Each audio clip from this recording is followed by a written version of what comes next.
আসসালামু আলাইকুম রহমতুল্লাহ। প্রিয় শিক্ষার্থীরা, আজকে আমরা পড়ব বাস আফালে মুতাসররেফা। গত যে ক্লাস গিয়েছে সেই ক্লাসের মধ্যে আমরা পড়েছি অথবা চিনেছি কালিমা কাকে বলে এবং কালিমা কত প্রকার, এবং তার আমরা এক্সাম্পলও দেখেছি। তো ওটা যারা বোঝো নাই বা এখন পর্যন্ত বুঝে আসে নাই, তোমরা ওটা আবার দেখতে পারো, না হলে আমাকে কমেন্টে জানাও। তোমাদেরকে আজকে আমরা তোমাদের সামনে আজকে নিয়ে এলাম আফালে মুতাসররেফা অথবা ফেল সম্পর্কে। আমরা এসএম সম্পর্কে তো জেনেছি, কোনো বস্তু বা কোনো জিনিসকে এসএম বলা হয়। আজকে তোমাদের সামনে আমি উপস্থিত হলাম ফেল, অর্থাৎ আমরা ফেল পড়েছি যা নিজের বর্তমান ভবিষ্যৎ এবং অতীতের কোনো অর্থ দেয়, তাকে বলা হয় ফেল। দেখি আমরা আজকে পড়ি যে কি বলা হয়। বাজ আফালে মুতাসররেফা, রূপান্তরশীল ক্রিয়ার আলোচনা। সমস্ত রূপান্তরশীল ক্রিয়াকালের সাথে সম্পর্ক রাখা হিসেবে 3 প্রকার। অর্থাৎ আমাদেরকে বলতেছে যে আমরা যে কাল অর্থাৎ কালেমা অর্থাৎ আমাদের যে কথাগুলো বের হয় এটা তো কাল অর্থাৎ বর্তমান ভবিষ্যৎ এমন করে তো বের হয়, তাই না? তো সেই সম্পর্কে আপনার হলো যে কালবাচক হিসেবে 3 প্রকার। কি কি? 1 নম্বরে দেওয়া আছে মাজি, অর্থাৎ অতীতকাল, যেটা আমাদের কাছ থেকে হয়ে গিয়েছে, আমাদের কাছ থেকে যে কোনো কাজ হয়ে গেছে। যেমন আমরা এক্সাম্পল এখানে ধরে নিতে পারি যে আমাদের কাছ থেকে কি হয়ে গিয়েছে। যেমন মনে করো আমরা খাবার খেয়েছি, যে আমরা খাবার তো খেয়েছি, এটা আমাদের থেকে অতীতে হয়ে গিয়েছে। সামনে যে আমরা খাবার খাবো এটা সামনে আবার আসতেছে, আর আমি খাবার খাচ্ছি এটা বর্তমানে। তো এই হিসাব করে কাল দেখো মাজি অর্থাৎ অতীতকাল। মুস্তাকবেল 2 নম্বরে মুস্তাক যেটা ভবিষ্যৎ, যেটা বললাম আমরা আমি খাবার খাবো, ভবিষ্যতে খাবো, কখন খাবো জানি না। আবার যখন এখানে বলা আছে 3 নম্বরে হাল, সেটা বর্তমান। কি বলা হয়েছে? বর্তমানটা কি হবে? সেটা হবে যে এই যে আমি খাবার খাচ্ছি, এটা হবে বর্তমান। আচ্ছা, এই 3 কালের ফেল অন্য কোনো ফেলের সাথে তার সবগুলো উক্ত 3 প্রকার ফেলের সাথে গঠিত হয়। আচ্ছা দেখো আমাদের এখানে কি দিয়েছে। 1 নম্বরে দিয়েছে ফেলে মাঝি, যা অতীত কালবাচক ক্রিয়া। আমাদেরকে এখন ফেলে মাঝির পরিচয় দিচ্ছে। প্রিয় শিক্ষার্থীরা, তোমরা এখানে দেখো, বোঝো, দেখো, ইনশাল্লাহ তোমরা সহজে বুঝতে পারবা। মনোযোগ দাও।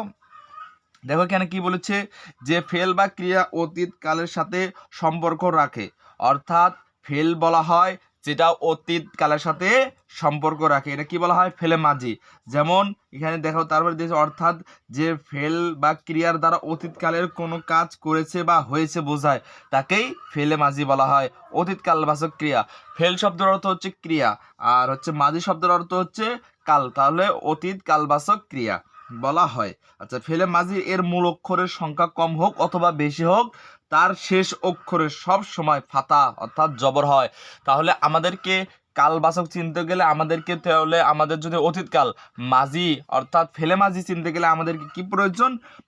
ফেলে মাঝি চেনার জন্য আমাদের সহজ উপায় হচ্ছে সেটা যে কোনো শব্দের মধ্যে শেষে যায় কি থাকা, কোনো শব্দের শেষের মধ্যে যায় ফাতা শব্দের অর্থ জবর থাকা। যেমন ফাআলা, সে একজন পুরুষ করলো, এর ওজনে বলা যেতে পারে জরাবা, সে একজন পুরুষ মারলো অর্থাৎ প্রহার করলো। আচ্ছা, ফাইলা এর ওজনে বলা যায় সামিআ, সে শ্রবণ করলো, সে একজন পুরুষ শ্রবণ করলো। আচ্ছা, ফাউলা এর ওজনে বলা যায় কারুমা, সে সম্মানিত হলো, মানে সে একজন পুরুষ সম্মানিত হলো। ফাআলালা এর ওজনে বলা যায় বাসারা, সে উত্তেজিত করলো, মানে সে একজন পুরুষ উত্তেজিত করলো। দেখো এখানে তোমরা লক্ষ্য করে দেখো, ফাতা যেহেতু দিতে বলছে যে ফেলে মাঝি চেনার আলামত আমাদেরকে দিয়ে দিল ফাতা। তাহলে আমরা এখানে ফাতা কেমনে চিনবো? দেখো এখানে ফাআলা শব্দ দেওয়া আছে, এখানেও দেওয়া আছে শেষে লাম কালিমার মধ্যে জবর। আবার দেখো এখানে দেওয়া আছে জরাবার মধ্যে বা, লাম কালিমার মধ্যে দেওয়া আছে জবর। আবার এখানে দেখো ফাইলা অর্থাৎ লাম কালিমার মধ্যে দেওয়া আছে জবর। আবার দেখো সামিআ, লাম কালিমার মধ্যে দেওয়া আছে জবর। ফাউলা এখানে দেখো লাম কালিমার মধ্যে দেওয়া আছে জবর। কারুমা এখানেও দেওয়া আছে লাম কালিমার মধ্যে জবর। দেখো তারপরে দেওয়া আছে শব্দ ফাআলালা এখানেও লাম কালিমার মধ্যে দেওয়া আছে জবর। তারপরে দেখো বাসারা, দেখো লাম কালিমার মধ্যে জবর দেওয়া আছে। তাহলে আমরা কি জানলাম? যে আমাদের রূপান্তরশীল ফেল এটা কত প্রকার? প্রথমত তার অর্থে অর্থাৎ তার সম্পর্কের দিক থেকে এটা হচ্ছে 3 প্রকার। কি কি? মাজি, মুস্তাকবেল, হাল। তার মধ্যে আমরা মাজিটা চিনলাম। মাজিটা কি চিনলাম? যে কোনো ক্রিয়া অথবা কোনো কাজ যে অতীতকালের সাথে সম্পর্ক রাখে, যা অতীতে হয়ে গিয়েছে, এবং তার আলামত আমরা কি জানলাম? তার আলামত হচ্ছে যে তার ফা কালিমায় কি থাকবে? ফা কালিমায় সবসময় তার লাম কালিমায় সবসময় জবর থাকবে। যে মাজি, ফেলে মাজি চেনার আলামত তার লাম কালিমায় সবসময় জবর থাকা। এটা গেল আমাদের ফেলে মাজি। তারপরে দেখো এখানে কি বলা হয়েছে? ফেলে মুস্তাকবেল অর্থাৎ ভবিষ্যৎ কালবাচক ক্রিয়া। দ্বিতীয় নাম্বার যেহেতু এখানে আমাদেরকে বলছে, দ্বিতীয় নাম্বার হলো ফেলে মুস্তাকবেল, তাহলে আমাদের এখানে দেখো ফেলে মুস্তাকবেল দ্বিতীয় নাম্বার দেওয়া আছে, যা হচ্ছে ভবিষ্যৎ কালবাচক ক্রিয়া। যে ফেল বা ক্রিয়া ভবিষ্যৎ কালের সাথে সম্পর্ক রাখে, অর্থাৎ ভবিষ্যৎ আমাদের থেকে যেটা সামনে হবে এটাকে বলা হয় ভবিষ্যৎ।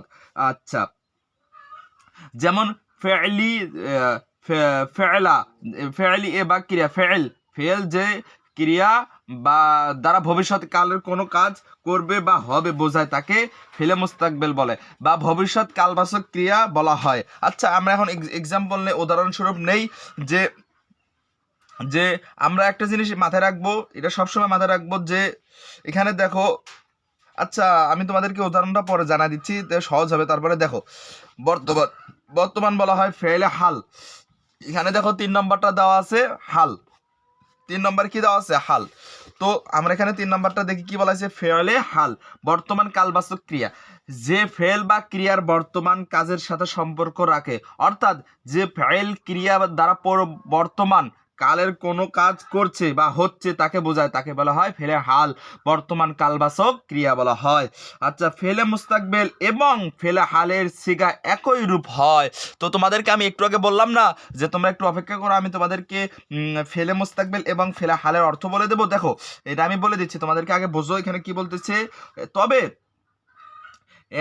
তবে বর্তমান, অর্থাৎ তবে বর্তমান এবং ভবিষ্যতের অর্থ একই সিগার মধ্যে হয়। দেখো এখানে কি বলতেছে, আমরা এখানে দেখি একসাথে ফেলে মুজারে বর্তমান ও ভবিষ্যৎ কালবাচক ক্রিয়া বলা হয়। ফেলে মুজারে এর শেষে সব সময় রফা হবে, অর্থাৎ পেশ হবে।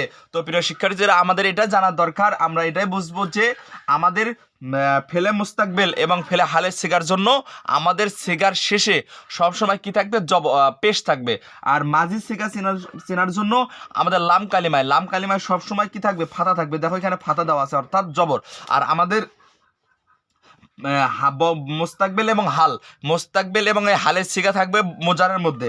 আর মোজারের চেনার আলামত হচ্ছে তার শেষে পেশ থাকবে। এখানে দেখো তোমরা রফা থাকবে, এই রফা থাকবে। আচ্ছা, যেমন দেওয়া আছে ইয়াফআলু, এর ওজনে ইয়াজরিবু, সে একজন পুরুষ মারছে, সে একজন পুরুষ মারবে, এটা অর্থ দিল।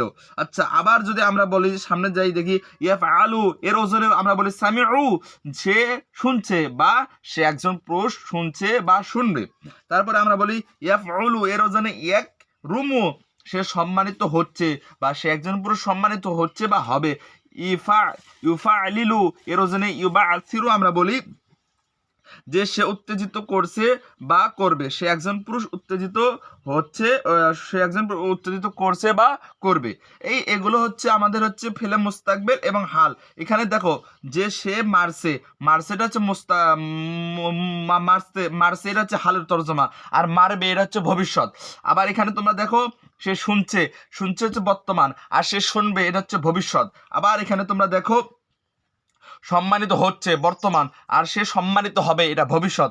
তো আমাদের এখানে আমরা একটা বুঝলাম যে ফেলে মুস্তাকবেল এবং ফেলে হালের সিগা, এই দুটা অর্থ মুজারের সিগার মধ্যে অর্থ দেয়, মুজারের ভেতরেই এটার অর্থ দেয়। আচ্ছা, তবে মুজারের সিগা এর শেষে বাধা থাকলে, যেমন ইয়াফতাআলানে এর ওজনে দ্বিবচন চিহ্ন আলিফ ও নুন আসার কারণে জুম্মা বা পেশ হয়নি, বরং জবর হয়েছে। জুম্মা বা পেশ না হয়ে অন্য হারাকাতও হতে পারে। যে ফেলে মুজারের মধ্যে পরবর্তীতে যে, যেমন আমাদের দেওয়া আছে ইয়াফআলু, ইয়াফআলা, ইয়াফআলুনা, ইয়াফআলু, ইয়াফআলানে, ইয়াফআলুনা, তাফআলু, তাফআলানে, ইয়াফআলনা। এই দেখো আমাদের যে প্রথমে যে ইয়াফআলু ঠিক থাকলো, পরে যে পরিবর্তনগুলো হলো, এগুলো পরিবর্তন হওয়ারও অপশন আছে, এটাই এখানে বলে দিয়েছে। আচ্ছা,